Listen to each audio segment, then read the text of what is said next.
Hello everyone, welcome back on my YouTube channel. Student, आज के session में हम जो टॉपिक डिस्कस कर रहे हैं वो है मैकग्रीगर थ्योरी एक्स और थ्योरी वाई। ठीक है, मोटिवेशन की थ्योरी है।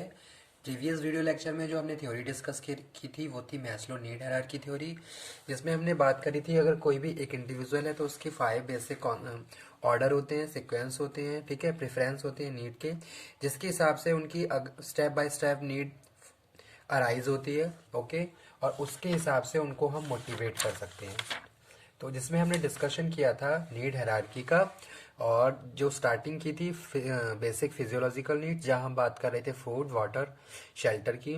उसके बाद जब हमारी बेसिक नीड्स फुलफिल हो जाती है तो हमारी सेफ्टी नीड्स या सिक्योरिटी नीड अराइज होती है। ठीक है, जिसमें हम बात कर रहे हैं प्रोटेक्शन की, ऑर्डर की, स्टेबिलिटी की। ठीक है, जॉब्स प्लेस स्टेबिलिटी होनी चाहिए, सोर्स ऑफ इनकम सिक्योरिटी होनी चाहिए। ओके, जब हम अपनी सेफ्टी और सिक्योरिटी नीड हमारी जब फुलफिल हो जाती है, ओके, तो उसके बाद हमारी नेक्स्ट नीड अराइज होती है जो कि है सोशल नीड, जिसमें हम अफेक्शन, फ्रेंडशिप और बिलोंगिंगनेस की बात कर रहे हैं। Okay, after that next one is ego need, और लास्ट है सेल्फ एक्चुअलाइजेशन। यानी कि अगर हम किसी भी इंडिविजुअल की बात करें तो उसको हम किसी एक पर्टिकुलर नीड को फुलफिल करके उसको लॉन्ग टाइम तक हम मोटिवेट नहीं कर सकते। ठीक है, because that's why we are saying man is a wanting animal, a satisfied need is no longer a motivator, and need have hierarchy of importance. Okay, तो इसके हिसाब से हमारी क्या है, फिर नीड डेवलप होती रहती है, और हम क्या है अपना अपने एक तरीके से अगर हम किसी ऑर्गेनाइजेशन में किसी वर्कर्स के बारे में बात कर रहे हैं तो उसको हमें मोटिवेट करने के लिए उसकी जो भी टाइम टू टाइम नीड या उसकी जो वांट डेवलप हो रही है, ओके, या अराइज हो रही है, तो उसको हमें मोटिवेट करना, फुलफिल करना जरूरी है। तभी हम उसको मोटिवेट कर सकते हैं और उसकी वर्किंग एफिशिएंसी को इम्प्रूव कर सकते हैं। ठीक है, तो ये था concept Maslow need hierarchy theory का, जिसमें हमने बात करी थी नीड ऑर्डर की, प्रेफरेंस की। अब आज का जो टॉपिक है वो है McGregor theory X and theory Y. Okay, so starting करते हैं। Douglas McGregor propose two different views of human beings. उन्होंने ह्यूमन बींग के बारे में दो डिफरेंट व्यूज दिए। ठीक है भाई, उन्होंने बताया कि एक थ्योरी एक्स है जो कि नेगेटिव अजम्पशन है जिसमें, और थ्योरी वाई में क्या है, पॉजिटिव अजम्पशन है। ठीक है, तो वो यही हम बात कर रहे हैं किसमें, different views of human beings. One basically negative, और सेकेंड जिसे हम थ्योरी एक्स बोल रहे हैं, अदर बेसिकली पॉजिटिव जिसे हम थ्योरी वाई बोलते हैं।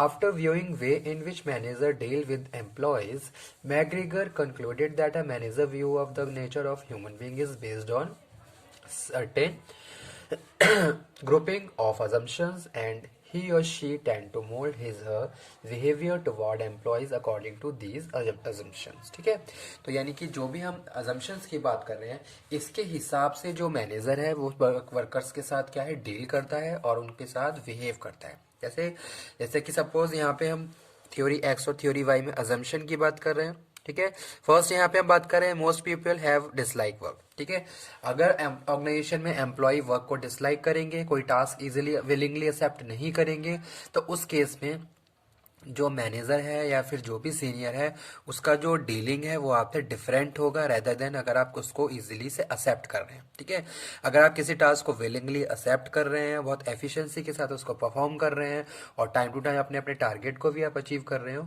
तो आपका जो सीनियर है उसका बिहेवियर आपके लिए क्या होगा, पॉजिटिव होगा या फिर डिफरेंट होगा। ठीक है, यानी कि दोनों में क्या है, डिफरेंस रहेगा। तो वो चीज यहाँ पे हम बात कर रहे हैं। तो इसी तरीके से हम बात कर रहे हैं अजम्पशन ऑफ थ्योरी एक्स और थ्योरी वाई की। ठीक है, तो सेकंड यहाँ पे मैं लिख देता हूँ, most people are not ambitious, averse to accepting responsibility and prefer to directed others. ठीक है, तो यानी कि जो रिस्पॉन्सिबिलिटी है उसको वो एक्सेप्ट नहीं कर रहे हैं, वो दूसरों पे उसको क्या कर रहे हैं, एक तरीके से फ्लो कर रहे हैं। ठीक है, अगर आपको कोई रिस्पॉन्सिबिलिटी दी जा रही है तो आप उसको दूसरे पे ट्रांसफर कर रहे हो, आप खुद उस रिस्पॉन्सिबिलिटी को विलिंगली एक्सेप्ट नहीं कर रहे हो। ठीक है, तो ये नेक्स्ट अजम्पशन है थ्योरी एक्स का, जो कि नेगेटिव पॉइंट है। तो यहाँ पे मैं लिख देता हूँ, most people are not ambitious, most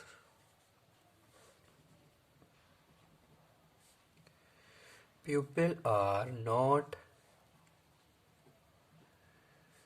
ambitious, averse to accepting responsibility, okay, and prefer to directed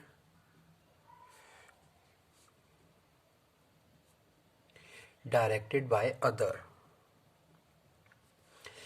theory Y में हम बात कर रहे हैं with proper motivation,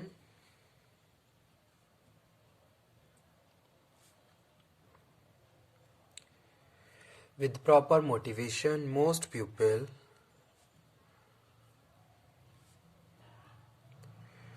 would willingly accept responsibility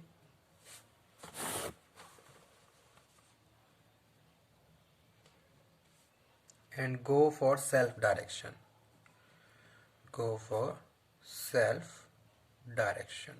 ठीक है। उसके बाद है क्रिएटिविटी। मोस्ट पीपल लैक, इसमें क्या है, लैक ऑफ क्रिएटिविटी है, कोई क्रिएटिविटी नहीं है वर्कर्स में या फिर किसी भी एक इंडिविजुअल की बात करें, ठीक है। इन resolving organisational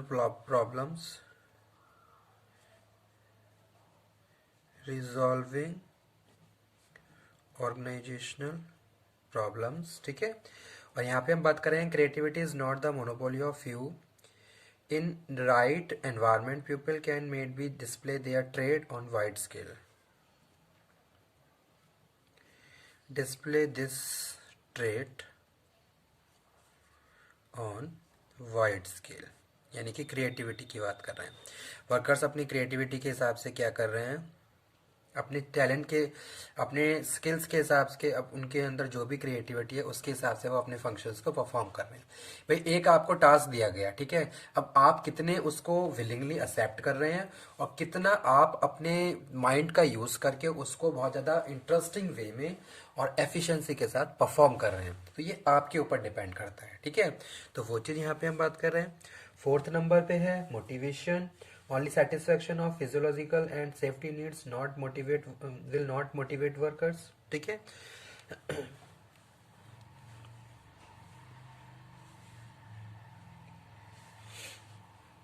only satisfaction of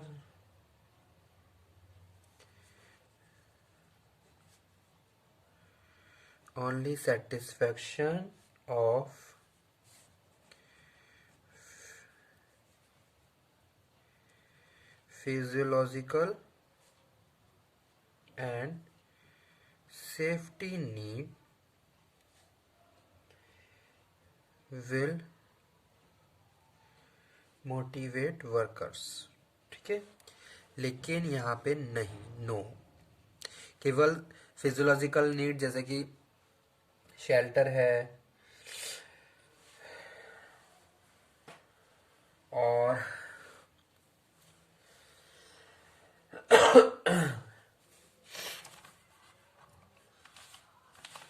physiological needs में हम बात कर रहे हैं फूड, वाटर, शेल्टर और only satisfaction physiological and safety needs, ठीक है।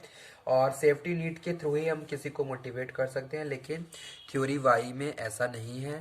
केवल यही नीड किसी को सेटिस्फाई करके हम उसको मोटिवेट नहीं कर सकते, उसके बाद उसकी अदर नीड्स भी अराइज हो जाती हैं, जो जैसे सेल्फ एस्टीम है और सेल्फ एक्चुअलाइजेशन है, तो वो यहाँ पे हम बात कर रहे हैं, ठीक है।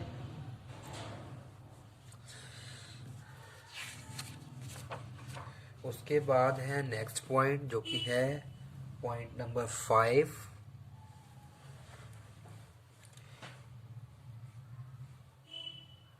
ठीक है। तो यहाँ पे कोएरेसिव कंट्रोल रहेगा। कोएरेसिव कंट्रोल यानी कि वर्कर्स को आप पनिश कर रहे हो और पनिशमेंट करने के बाद उनको कंट्रोल कर रहे हो, ठीक है। Coercive control is only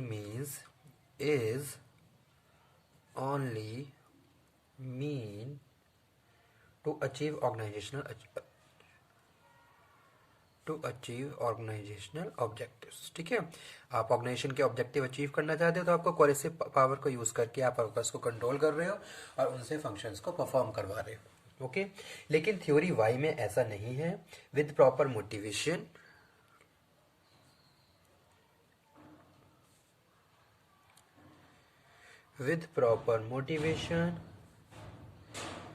pupil may be self-directed and creative. ओके, 6th नंबर पे बात कर रहे हैं. Theory X emphasize scalar chain, emphasize scalar chain system, centralization authority की बात कर रहे हैं. सेंट्रलाइजेशन अथॉरिटी है यानी कि जो अथॉरिटी है टॉप लेवल पे एग्जिस्ट कर रही है इन द ऑर्गेनाइजेशन, जबकि यहाँ पे हम बात कर रहे हैं डिसेंट्रलाइजेशन. यहाँ पे क्या है, अथॉरिटी को ट्रांसफर भी किया गया है, उसको शेयर किया जा रहा है अपने सबऑर्डिनेट के साथ, ठीक है, पावर और अथॉरिटी को, तो इसको डिसेंट्रलाइजेशन बोल रहे हैं. डिसेंट्रलाइजेशन एंड ग्रेटर पार्टिसिपेशन, जैसा कि हम ऑलरेडी पढ़ चुके हैं, ठीक है. सेंट्रलाइजेशन डिसेंट्रलाइजेशन हमने पढ़ लिया है. तो थ्योरी वाई में हम बात कर रहे हैं. Theory Y emphasize decentralization and greater participation in the decision making process, in decision making process. Okay, और लास्ट पॉइंट है theory X emphasize autocratic leadership, emphasize autocratic leadership, ठीक है. और theory Y emphasize democratic supportive leadership. तो यही थी theory, McGregor की theory. अब इन जो ये अजम्पशन है इनके बेसिस पे जो मैनेजर है वो अपने सबऑर्डिनेट के साथ डील कर रहा है, ट्रीट कर रहा है और उनके साथ पर्टिकुलर मैनर में बिहेव कर रहा है, ठीक है, पॉजिटिव और नेगेटिव. तो यही थी थ्योरी, मैकग्रेगर थ्योरी, जो जिसमें बताया कि भाई कुछ अजम्पशन होते हैं जिनके बेसिस पे हम अपने बिहेवियर के साथ उनको ट्रीट करते हैं. ओके, यही सारे अजम्पशन है. Okay, thank you very much.